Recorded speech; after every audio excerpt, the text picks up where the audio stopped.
Shalom à tous. Merci de prendre part à ces enseignements. Merci d'être là et merci de me recevoir chez vous. Ce soir, l'Esprit de Dieu veut nous enseigner, car il est écrit, nous serons tous enseignés de Dieu. Et ma joie est immense de me retrouver parmi vous. Et je crois au plus profond de mon cœur que ce n'est pas en vain que tu es là. Ce n'est pas en vain que tu es connecté. Ce n'est pas en vain que tu écoutes le son de ma voix. L'Esprit de Dieu a décidé de te visiter ce soir. Ouvre ton cœur afin de recevoir cette révélation. Car le souhait de notre Dieu, c'est d'avoir un peuple suffisamment enseigné. C'est ça le souhait des dieux. Amen, amen. Bien-aimés frères et sœurs, peuple de Dieu,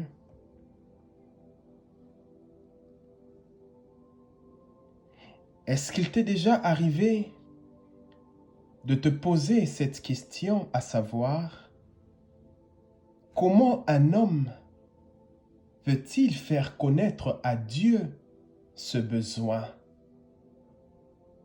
Comment tu peux faire connaître à Dieu tes besoins? Nous pouvons le dire autrement. Comment un homme peut-il demander à Dieu ce qu'il lui faut? Comment un homme peut-il demander à Dieu ce qu'il lui faut? C'est par la prière que l'homme arrive à faire connaître ses besoins à Dieu. C'est par la prière que tu peux faire connaître à Dieu ce qui est nécessaire pour ta vie. Et notre thème de ce soir, la vie de prière. Amen, amen. Bien-aimés frères et sœurs, peuple de Dieu, la portion des Écritures que nous lirons ce soir, c'est un texte qui nous parle de la prière. Et dans ce texte, nous comprendrons l'importance de la prière dans la vie d'un croyant.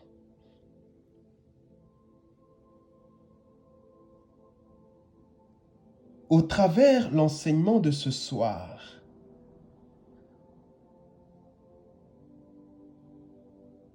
nous comprendrons l'utilité de la prière.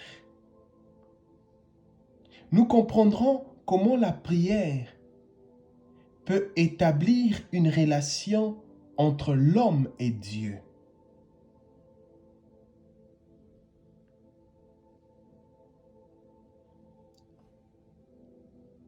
Et ce soir, nous commencerons par lire dans le livre de Philippiens. Philippiens chapitre 4, à partir du verset 4 jusqu'au verset 7. Philippiens chapitre 4, à partir du verset 4 jusqu'au verset 7. Je m'en vais lire. Il est écrit ceci: « Réjouissez-vous toujours dans le Seigneur. Je le répète, réjouissez-vous. Que votre douceur soit connue de tous les hommes. Le Seigneur est proche.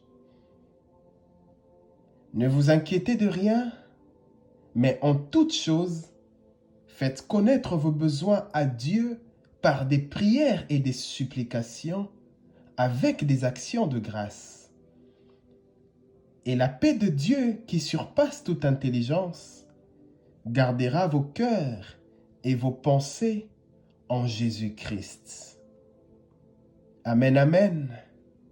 Ne vous inquiétez de rien, mais en toute chose, en toute circonstance, dans chaque événement, la Bible nous appelle à faire connaître nos besoins à Dieu par des prières et des supplications. Amen, amen. Bien-aimés frères et sœurs, peuple de Dieu, la prière, c'est le moyen qui nous permet d'interagir avec Dieu. C'est le moyen qui nous permet de communiquer avec Dieu. Nous parlons à Dieu par le moyen de la prière. Nous parlons à Dieu par le moyen de la prière.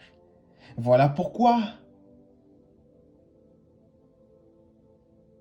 Philippiens nous révèle que pour faire connaître nos besoins à Dieu, c'est par la prière. Mais il n'y a pas seulement la prière. Il y a aussi ce qu'on appelle les prières de supplication. Faites connaître vos besoins à Dieu par des prières et des supplications. Mais c'est quoi une prière de supplication? Une prière de supplication, c'est une prière qui touche la compassion de Dieu. Amen, amen. Une prière de supplication, c'est une prière qui touche le cœur de Dieu. Lorsque tu adresses à Dieu une prière de supplication, il est difficile que Dieu reste indifférent. Et souvent, lorsque tu te retrouves dans des situations que tu ne maîtrises pas, tu peux adresser à Dieu une prière de supplication. Mais Philippiens ajoute, il y a aussi des prières d'action de grâce. Une prière d'action de grâce, c'est une prière qui doit être faite avec un cœur reconnaissant. Vous savez, bien-aimés frères et sœurs, peuple de Dieu, lorsqu'on s'approche de Dieu, nous devons toujours avoir un cœur reconnaissant. Dire à Dieu, merci pour ce que tu as fait hier.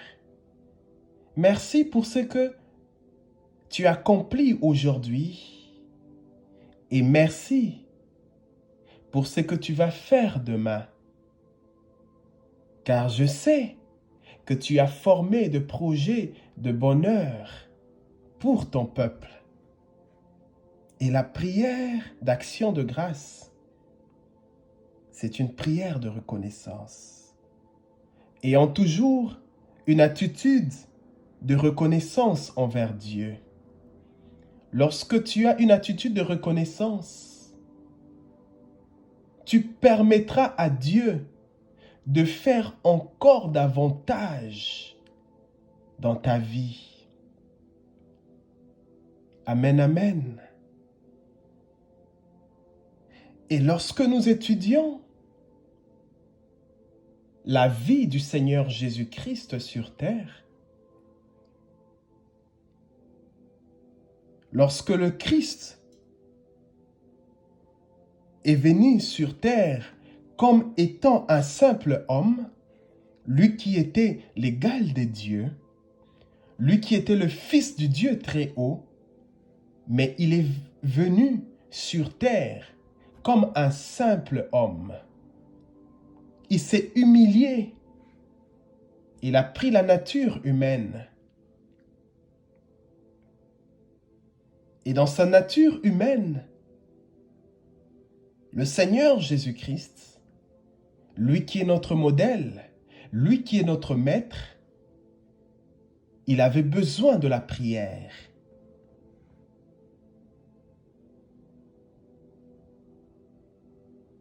Et nous ne sommes pas plus grands que le Seigneur Jésus-Christ. Si lui, avait besoin de la prière, nous aussi, nous avons besoin de la prière. Et lorsque nous étudions les Écritures, nous remarquons que lorsque Jésus-Christ priait, il avait cette assurance, il avait cette conviction que s'il prie, Dieu l'écoute et Dieu exaucera ses prières.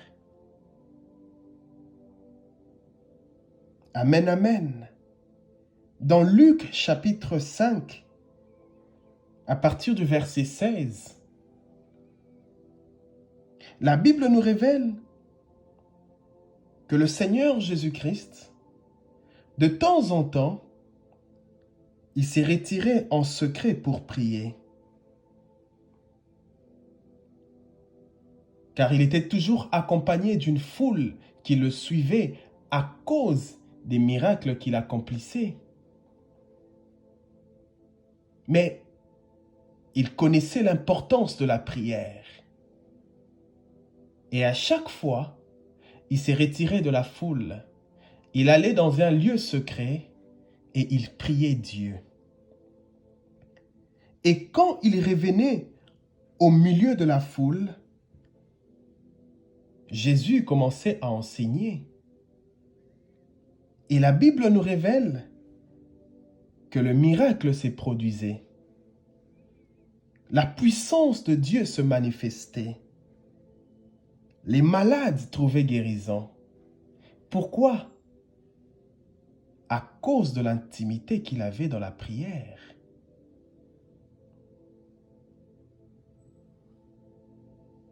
Amen, amen. Et dans 1 Jean, chapitre 5, à partir du verset 14, 1 Jean, chapitre 5, à partir du verset 14, il est écrit ceci: « Nous avons auprès de Dieu cette assurance, si nous demandons quelque chose conformément à sa volonté, il nous écoute. » Lorsque tu pries, tu demandes quelque chose conformément à la volonté de Dieu, sache que Dieu t'écoute. Parce qu'il t'écoute, il va exaucer tes prières. Bien-aimés frères et sœurs, peuple de Dieu, nous devons toujours demander à Dieu de nous donner la soif et la faim de la prière.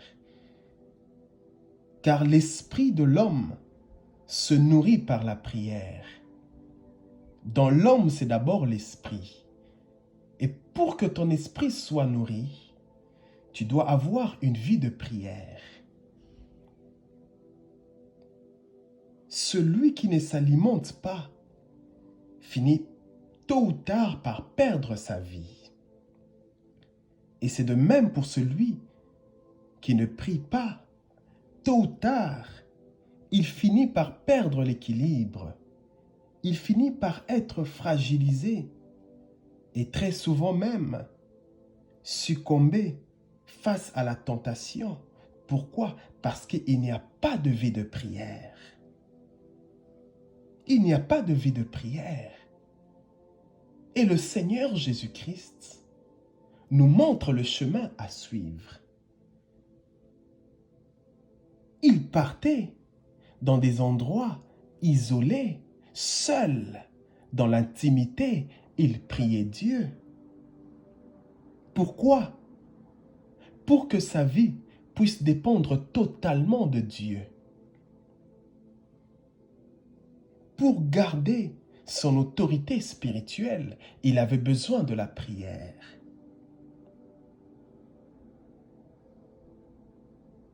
Et lorsqu'il revenait en Galilée, lorsqu'il revenait à Jérusalem, il y avait des foules nombreuses qui venaient pour l'écouter. Car c'est par la prière que tu reçois les révélations venant de Dieu. C'est par la prière que tu peux démontrer la puissance de Dieu. C'est par la prière que tu peux vivre des expériences surnaturelles.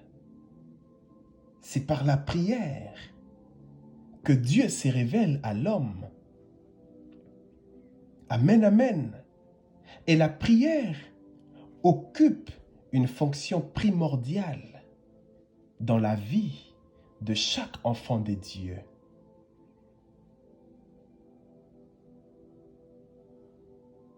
La prière, c'est comme une lampe. Si une lampe n'est pas entretenue, elle finit par s'éteindre. Voilà pourquoi vous allez remarquer, à un certain temps, il y avait plusieurs personnes. Ils avaient des ailes de la prière. Partout où on parlait de la prière, ces personnes y allaient. Ils priaient Dieu. Mais à un certain temps, parce que la lumière qui était au-dedans d'eux n'était pas entretenue, cette lumière s'est éteinte. Ils n'ont pas su maintenir la vie de prière. Mais celui qui entretient sa vie de prière, sa lampe reste toujours allumée. Même dans l'obscurité, la lumière brille.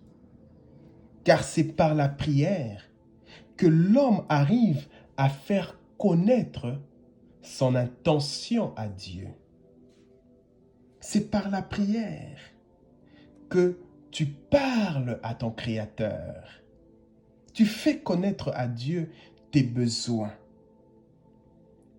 Voilà pourquoi j'aime ce que l'apôtre Paul nous révèle dans 1 Jean chapitre 5, à partir du verset 15.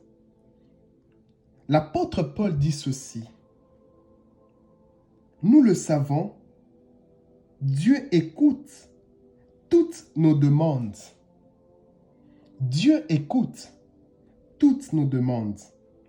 Alors ce que nous lui demandons, nous l'obtenons. L'apôtre Paul nous révèle que lorsque nous prions, Dieu nous écoute. Lorsque nous lui demandons quelque chose, il écoute. Et parce qu'il écoute ce que nous lui avons demandé, il finira par l'accomplir. Amen, amen, amen. La vie de prière. Pourquoi le Seigneur Jésus-Christ priait? C'est pour avoir accès au mystère des dieux. Et c'est quoi un mystère? Ce sont des réalités cachées qu'on ne connaît pas. C'est par la prière que tu peux découvrir les choses cachées. C'est par la prière que tu peux découvrir des mystères inconnus. Voilà pourquoi il est écrit dans Jérémie chapitre 33 à partir du verset 3. « Fais appel à moi, invoque-moi et je te répondrai. Je te révélerai des réalités importantes et inaccessibles, des réalités que tu ne connais pas. Invoque-moi et je te répondrai. » C'est Dieu qui parle. Il parle à son peuple. Il dit à son peuple, si tu fais appel à moi, si tu me pries, je te répondrai. Non seulement je te répondrai, mais je te révélerai des réalités importantes, des réalités que personne ne connaît, des réalités inaccessibles. mais parce que toi, tu as prié, tu as invoqué mon saint nom, alors je t'emmène dans ces réalités. Amen, amen. Bien-aimés frères et sœurs, peuple de Dieu, dans Jérémie chapitre 33, lorsque nous étudions ce texte, nous remarquons que Dieu avait promis un avenir meilleur pour Jérusalem. Mais malgré que Dieu avait promis des meilleurs projets, mais cette promesse était cachée. Personne ne le connaissait. Même le prophète Jérémie, lui qui était le plus grand prophète de ce temps-là, il n'avait pas accès à ces choses. Mais Dieu, par son amour, il se révèle au prophète Jérémie et Dieu lui dit, si tu m'invoques, si tu me pries, sache-le que je me ferai connaître à toi. Je te montrerai de grands secrets, de secrets que tu n'as jamais connus. Voilà pourquoi, lorsque tu pries, tu entres dans le secret de Dieu. Et Dieu commence à te faire connaître des réalités que tu ne connaissais pas. Bien-aimés frères et sœurs, peuple de Dieu, la prière a une valeur très capitale dans nos vies. Voilà pourquoi Matthieu chapitre 21 à partir du verset 22. Matthieu chapitre 21 à partir du verset 22. Il est écrit ceci. Tout ce que vous demanderez avec foi par la prière, vous le recevrez. Tout ce que vous demanderez avec foi par la prière, vous le recevrez. Lorsque tu pries, crois que Dieu est capable de te donner ce que tu demandes. Si tu as la foi dans ta prière, tu verras ta prière devenir une réalité. C'est écrit dans les Saintes Écritures. Tout ce que vous demanderez avec foi par la prière, tout ce que vous demanderez, sans exception, ne limite pas Dieu, mais demande à Dieu. Fais connaître tes besoins à Dieu. Parle-lui. Même si pour toi, cela semble être en quelque sorte inimaginable que Dieu puisse t'accorder ce que tu lui demandes, mais c'est à ta responsabilité de demander. Demande à Dieu. Parle-lui. Lui qui est dans le lieu céleste, il t'écoute et il va exaucer ta prière. Et ce soir, nous allons demander à Dieu d'augmenter notre soif et notre besoin de prière.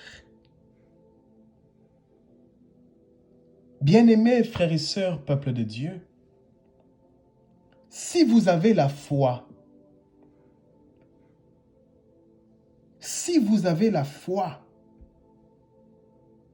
vous recevrez tout ce que vous demanderez dans la prière.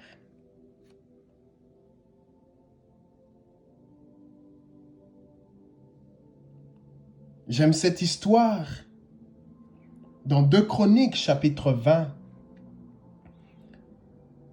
C'était l'histoire du roi Josaphat.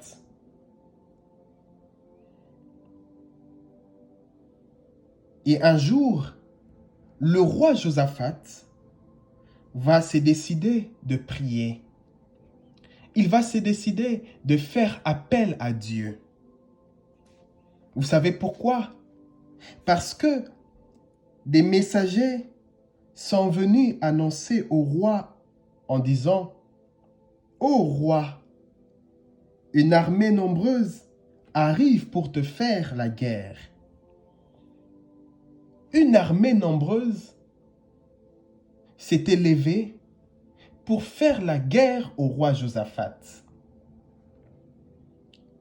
Et le roi Josaphat ne savait plus quoi faire. Amen, amen. Bien-aimés frères et sœurs, peuple de Dieu, quand tu ne sais plus quoi faire, prie, invoque Dieu, fais appel à Dieu, implore la miséricorde de ton Dieu. Adresse à Dieu une prière de supplication, une prière qui touche les compassions de Dieu. Quand les choses semblent tourner en ta défaveur, tourne-toi vers Dieu. Tourne-toi vers le Créateur, car le secours ne viendra que de lui. Et on vient informer au roi Josaphat qu'une multitude nombreuse s'avance contre lui pour le combattre, pour le faire tomber, pour le détrôner, pour lui enlever de son trône de gloire. Alors le roi Josaphat, malgré qu'il était roi, mais il a choisi d'invoquer Dieu. Et la Bible nous révèle que Josaphat avait peur. Et dans sa frayeur, la Bible est très claire. La Bible nous révèle que Josaphat, dans sa frayeur, il se disposa à chercher Dieu. C'est-à-dire, il crée le temps.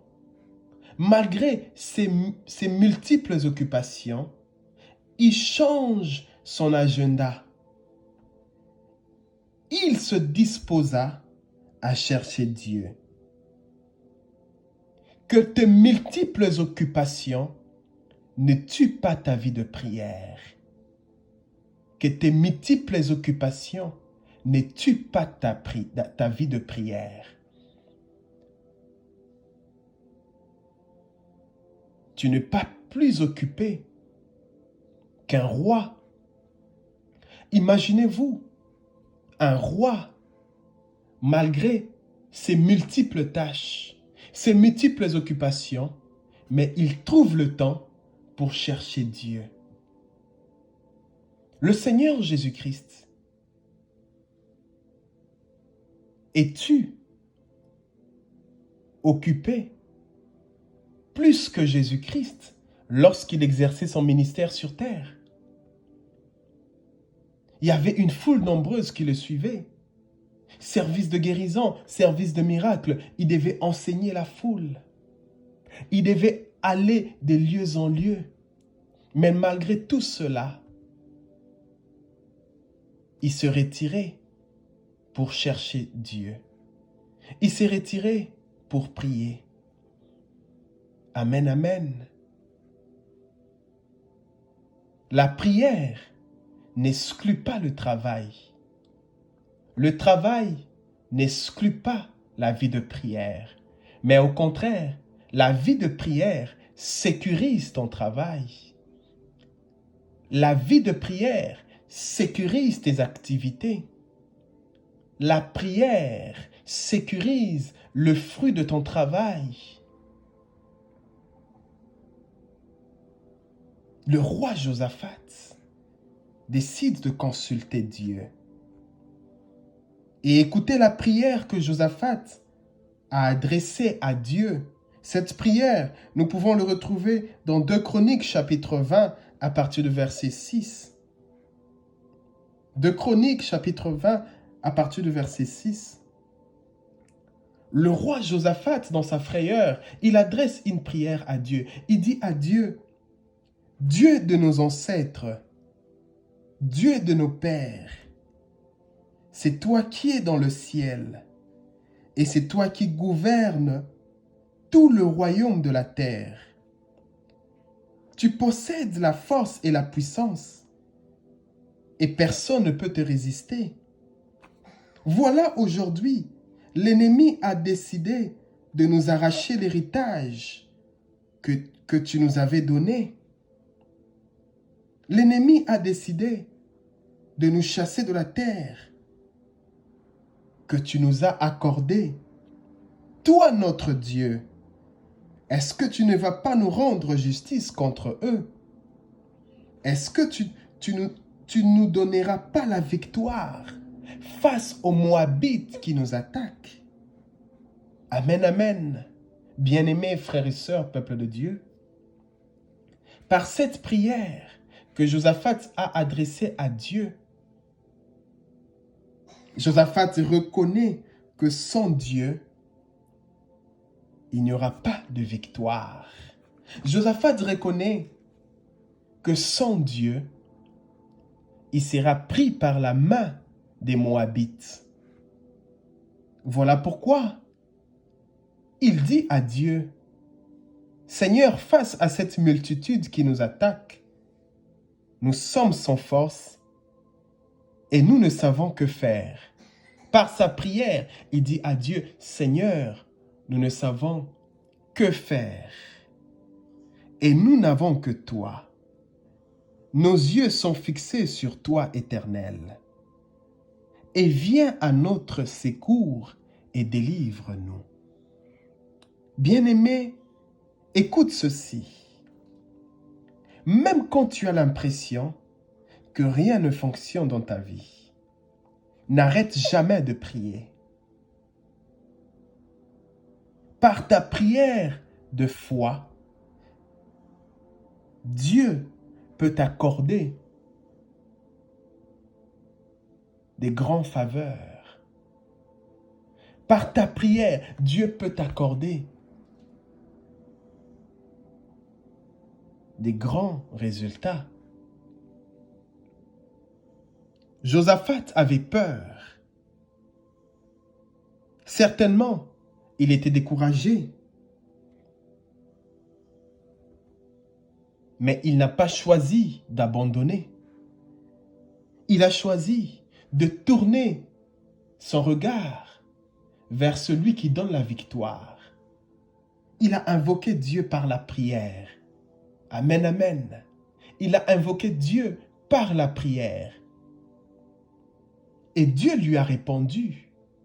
Il a adressé une prière à Dieu. Il a parlé à Dieu comme un fils parle à son père. Et vous allez remarquer dans 2 Chroniques chapitre 20, à partir du verset 14, l'Esprit de Dieu va saisir un homme qu'on appelait Yéziel.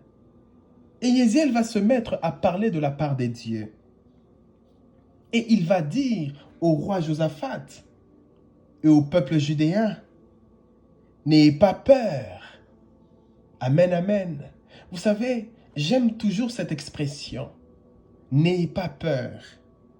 Ne soyez pas effrayés. Lorsque Dieu parle à son peuple, Dieu donne toujours une assurance, une parole de réconfort, une parole qui te permet d'être sûr que Dieu est avec toi. N'aie pas peur, ne sois pas effrayé. Et c'est Dieu qui parle au travers d'un homme qu'on appelait Yéziel. Il dit au roi Josaphat, n'ayez pas peur, ne soyez pas effrayés. Oui, une multitude s'est levée contre vous pour vous faire la guerre. Mais ne soyez pas effrayés devant vos ennemis. Car les résultats du combat ne dépendent pas de vous, mais de votre Dieu. Les résultats de ta vie ne dépendent pas de tes forces, ne dépendent pas de ton intelligence, mais les résultats de ta vie dépendent de Dieu, dépendent de l'amour de Dieu. Et Dieu va dire aux Judéens, sortez, n'ayez pas peur, allez au lieu prévu, mais présentez-vous devant vos ennemis, car vous n'aurez pas à combattre, mais observez simplement et regardez comment moi, le Seigneur, je vous donnerai la victoire. N'aie pas peur. De tes yeux seulement tu regarderas et tu verras la rétribution de méchants. De tes yeux seulement tu regarderas et tu verras comment sont punis les gens mauvais. Les résultats de tes combats ne dépendent pas de toi, mais cela dépend de Dieu. Par la prière, le roi Josaphat a remporté la victoire face à cette multitude qui s'était levée pour le faire la guerre. Mais il a appris à prier. La prière apporte la tranquillité d'esprit. Il est écrit ceci. Par la prière, Dieu nous donne la paix qui surpasse toute intelligence. La prière apporte la tranquillité d'esprit. La prière apporte la consolation. La prière te console. Elle te donne la force face aux épreuves.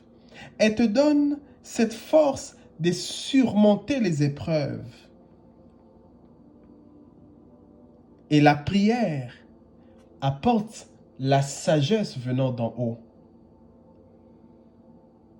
Vous savez, souvent, les choix que nous faisons dans la vie peuvent avoir des conséquences sur notre destinée. Voilà pourquoi nous devons associer Dieu dans chaque décision à prendre. Et comment associer Dieu? C'est par la prière. Voilà pourquoi vous allez remarquer que le Seigneur Jésus-Christ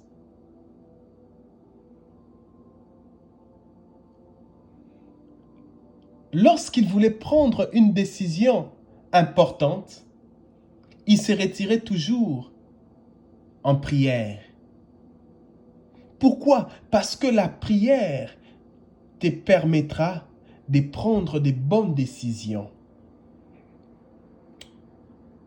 Si quelqu'un manque de la sagesse, il peut demander à Dieu de lui accorder la sagesse. Jacques chapitre 1er, à partir du verset 5. Si quelqu'un parmi vous manque de la sagesse, il peut la demander à Dieu.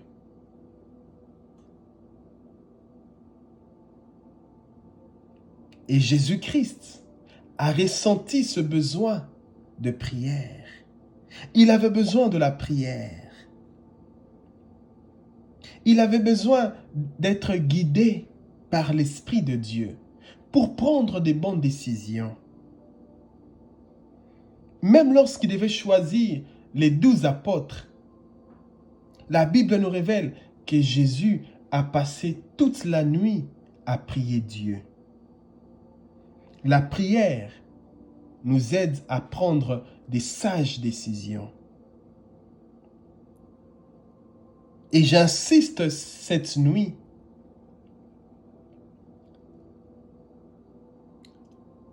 en dépit de tes occupations,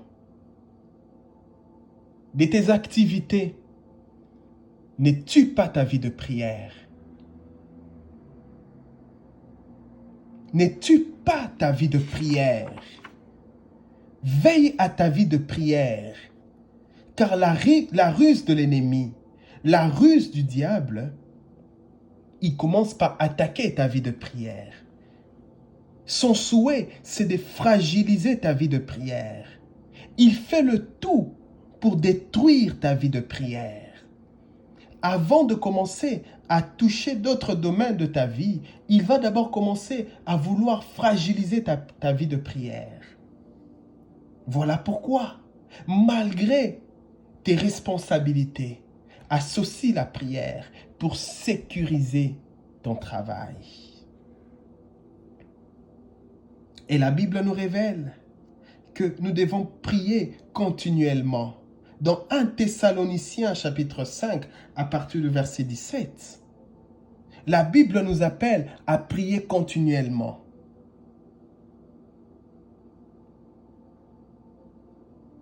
Car c'est par la prière que le monde spirituel s'ouvre au-devant de toi. C'est par la prière que tu peux avoir accès à des grandes choses. La prière est le plus grand privilège que Dieu ait offert à l'homme depuis la création jusqu'à nos jours. Voilà pourquoi, dans Luc chapitre 11, Jésus vient pour parler à ses disciples après avoir passé du temps dans la prière. Et l'un des disciples demande à Jésus, « Maître, apprends-nous à prier. » Amen, amen. Écoute ceci. Apprendre à prier, c'est apprendre à exercer l'autorité spirituelle que Dieu nous a confiée. Si les disciples ont dit à Jésus, « Apprends-nous à prier », en d'autres termes, les disciples, ils avaient besoin d'exercer l'autorité spirituelle. Mais ils ne savaient pas comment exercer cette autorité.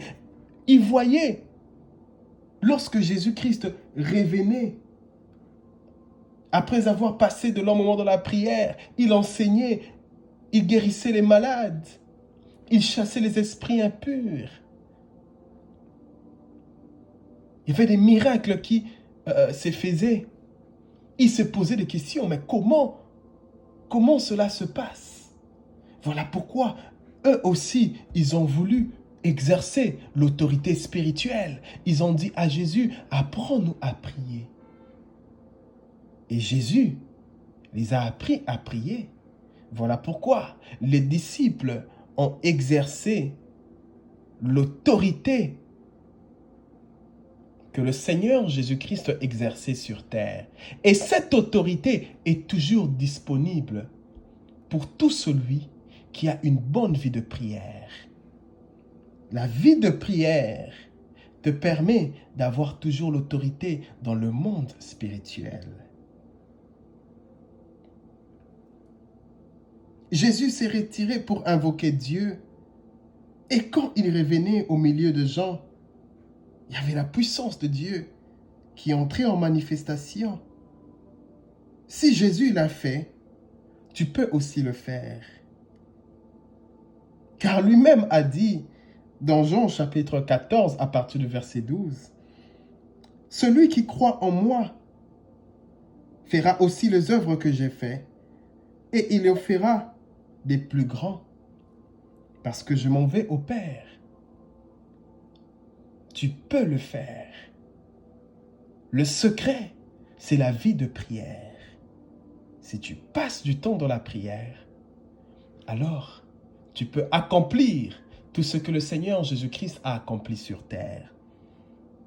Car Dieu agit selon la réaction de l'homme. Lorsque tu réagis par la prière, sache-le que Dieu agit. Voilà pourquoi ceux qui ont développé une vie de prière reconnaissent lorsque Dieu agit. Ils ont cette sensibilité de reconnaître que là, c'est Dieu qui est en train d'agir. Et la vie de prière apporte le discernement. Tu peux distinguer. Ici, c'est l'Esprit de Dieu qui agit. Ici, c'est l'esprit impur qui agit. Et lorsque Dieu nous enseigne sur la vie de prière, c'est que Dieu est sur le point de vouloir faire quelque chose de grand. Et nous aurons la deuxième partie de cet enseignement. Ce soir, j'ai voulu simplement introduire et nous aurons une deuxième partie et nous allons prier afin que Dieu augmente notre soif et notre faim de prière. Que Dieu nous bénisse. Merci de m'avoir reçu chez vous. Merci d'avoir pris le temps d'écouter l'enseignement de ce soir. Que Dieu nous bénisse. À nous revoir prochainement. Shalom.